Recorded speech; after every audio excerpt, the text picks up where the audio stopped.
हिमालको? यो कास्कीको एउटा गाउँपालिका हामी 5 नम्बर वडामा छौँ। लुम्ले भन्छ यो ठाउँलाई। लुम्ली। यहाँ चाहिँ कति धेरैवटा हिमाल देखिएको छ, त्यो कुन कुन हिमाल हो भनिदिनु न।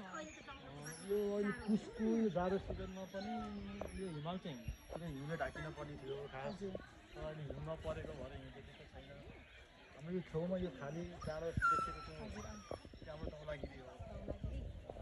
यो ठुलो चाहिँ हाम्रो अन्नपूर्ण साउथ भन्छ यसलाई। मैले त्यो सानो देखेको छुट्टै सानो छुट्टै भयो, चिसो जस्तो देखेको, यो ठुलो चाहिँ छुट्टै भयो। ए हजुर। त्यसपछि यतापट्टिको फेरि त्यो बिचको छुट्टै हो, बिचको हिमचुली हो। हिमचुली। त्यसपछि फेरि यतापट्टिको हाम्रो यो अन्नपूर्ण फर्स्ट हो। अन्नपूर्ण दुईटा छ? अन्नपूर्ण 4वटा छ।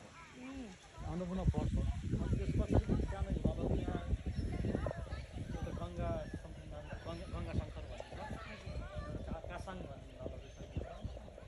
अनि यो ठुलोदेखि हाम्रो माथिल्लो पुगेर अब त बादल लाग्न थाल्यो है? बादल लाग्न थाल्यो। जुन चुच्चो हाम्रो क्रिस्टल देखेको छ त्यो चाहिँ माथि पुगेर त्यसको तलपट्टि थोरै बादल लागेको ठाउँदेखि चाहिँ मर्दी त्यो हो।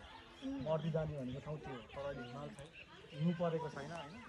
यहाँ चाहिँ कतिवटा हिमाल देखिन्छ त? अरू बेलामा पनि नर्मली सामान्य हिमालको रेन्ज त यही हो, हातदेखि नै हिमाल त यही हो।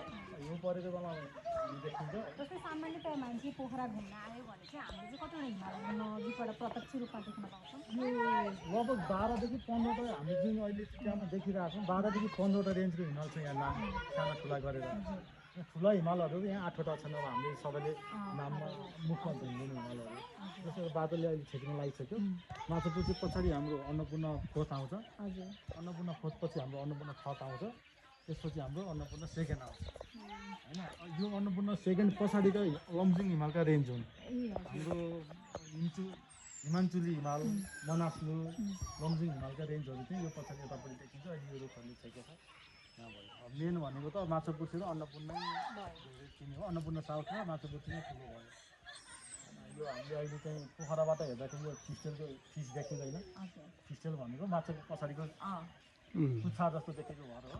अहिले यहाँ त देखेछ, हामीले पोखराबाट हेर्दाखेरि अगाडिको फेस मात्र देखिन्छ। त्यो देखिन्छ। अहिले त हिउँ छैन। चर्चित भनेको अब अहिले पछिल्लो समयमा ABC trek, south ABC trek भनेको हामी यही अन्नपूर्णको ठ्याक्क अपोजिटमा जाने हो। त्यो साउथ एबिसी ट्रेक बेस क्याम्पमा गयौँ भने साउथ अन्नपूर्ण र हामी 50 मिटरको डिस्टेन्समा मात्र आमुने सामुने हुन्छ। बिचमा एउटा खोल्चो छ, त्यहाँ पञ्चकुण्ड ताल पनि छ। पञ्चकुण्ड ताल भन्छ के ताल होला, त्यसको बारेमा विस्तृत चाहिँ अहिले पढ्न चाहिँ पाइँदैन। त्यही पनि पुरानो मान्छेहरूले त्यहाँ किनकि जानकारी त राखिरहेको छ। सामान्यतया 1-2 दिन समय हुने मान्छेले चाहिँ पोखरामा चाहिँ आएर कहाँ घुम्न सक्छन्? कस्तो हुन्छ? 1-2 दिनकै कामले त पोखरा नि घुम्नु पऱ्यो। पोखरा घुम्नको जानु भयो। केको हिसाबले जान्छु भन्यो भने जस्तो मर्दी 2-3 दिनको हिसाबले मर्दी हिँड्न जान सक्यो।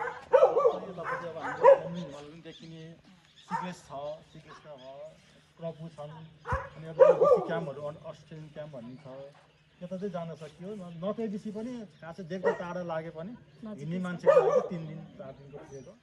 जस्तो 1-2 दिन पोखरामा रिफ्रेस हुन आयो भने चाहिँ मजाले ठाउँहरू छ। 1 महिना आयो भने पनि नयाँ मान्छेलाई गाह्रो छैन। इनफ के अरे इन्जोय हुने ठाउँ छ है। सुझाव तपाईँले यति धेरै यो हिमालको बारेमा र पोखराको बारेमा जानकारी गराइदिनु भयो, त्यसलाई धेरै धेरै धन्यवाद।